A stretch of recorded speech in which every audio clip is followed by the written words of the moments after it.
তখন 1908 সাল 11ই August British বিরোধী আন্দোলনের অন্যতম কনিষ্ঠ শহীদ বাঙালি বিপ্লব ক্ষুদিরাম বসু আজকের দিনেই মুজাফফরপুর জেলে ফাঁসি কাস্টে মৃত্যুবরণ করেছিলেন। সেই উদ্দেশ্যেই আজ আমরা শিল্পীর বাড়িতে এসেছি, ওনা থেকে কিছু কথা এবং গান আমরা শুনে নেব। নমস্কার, আমি মনামি দাস, লক্ষ্মীপুর টাইমসের পক্ষ থেকে আপনাদের স্বাগত। আমাদের সাথে থাকুন এবং দেখুন আজকের অনুষ্ঠান। আপনার নাম? হ্যাঁ, আমার নাম সুমারা। আচ্ছা, আপনি কত বছর বয়স থেকে গানের শিক্ষা নিয়েছেন? আমি 4-5 বছর থেকেই গানের শিক্ষা নিচ্ছি। এই লক্ষ্মীপুর থেকেই? হ্যাঁ, লক্ষ্মীপুর থেকে। আপনার গুরুর নাম? হ্যাঁ, গুরুর নাম বলছি স্যার মণিগোপাল সিং আমার গুরু। আচ্ছা আচ্ছা।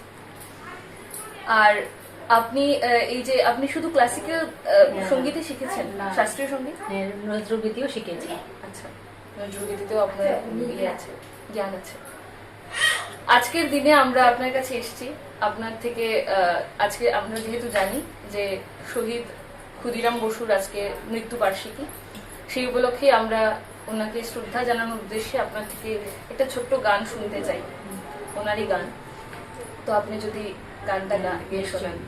নিশ্চয়ই, আমি ক্ষুদিরাম বসুকে শ্রদ্ধা জানিয়ে একবার বিদায় দে মা ঘুরে আসি এই গানটি একটু গেয়ে শোনাচ্ছি। অবশ্যই অবশ্যই।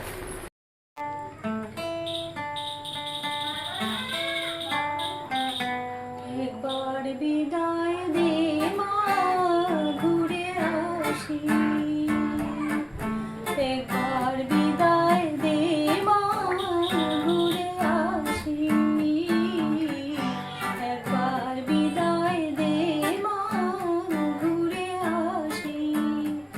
আমি হাসি হাসি পড়ব ফাঁসি, দেখবে ভারতবাসী। হাসি হাসি পড়ব ফাঁসি, দেখবে ভারতবাসী।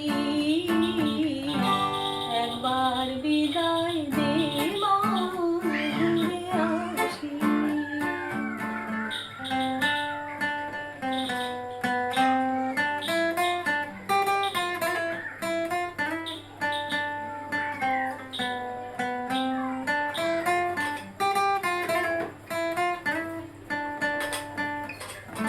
কোলের বৌমা তৈরি করে দাঁড়িয়েছিলাম রাস্তার ধারে মা গো।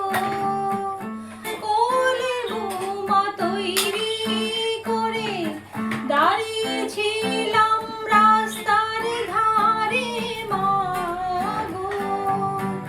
বড় লাটকে মারতে গিয়ে মারলাম আরেক ইংল্যান্ডবাসী। একবার বিদায় দে মা ঘুরে আসি, একবার বিদায় দে মা ঘুরে আসি।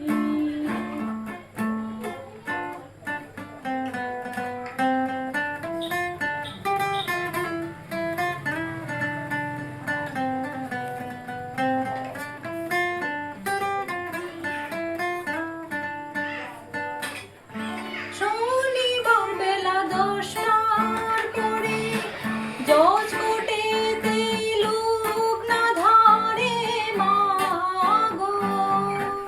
শনিবার বেলা 10টার পরে জজ কোর্টেতে লোক না ধরে মা গো।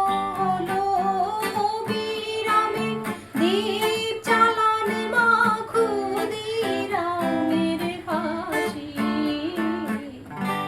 একবার বিদায় দে মা ঘুরে আসি,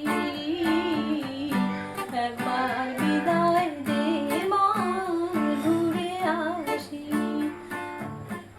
হাসি হাসি পড়ব ফাঁসি, দেখবে ভারতবাসী।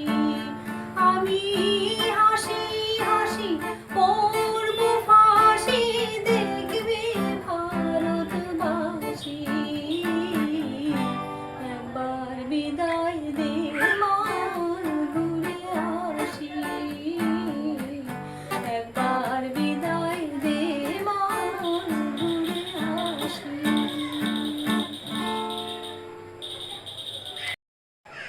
আপনারা এতক্ষণ শুনলেন ওনার মধুর কণ্ঠে গাওয়া ক্ষুদিরাম বসুর সেই কাতর গানটি, এবং ওনার সাথে গিটারে সঙ্গত করেছেন গিটার বাদক নীত রয় মহাশয়। ওনাদের দুজনকেই লক্ষ্মীপুর টাইমসকে এতটা সময় দেওয়ার জন্য অনেক অনেক ধন্যবাদ। আপনাদের সাথে কথা বলে বা সময় কাটিয়ে অনেক ভালো লেগেছে। ধন্যবাদ।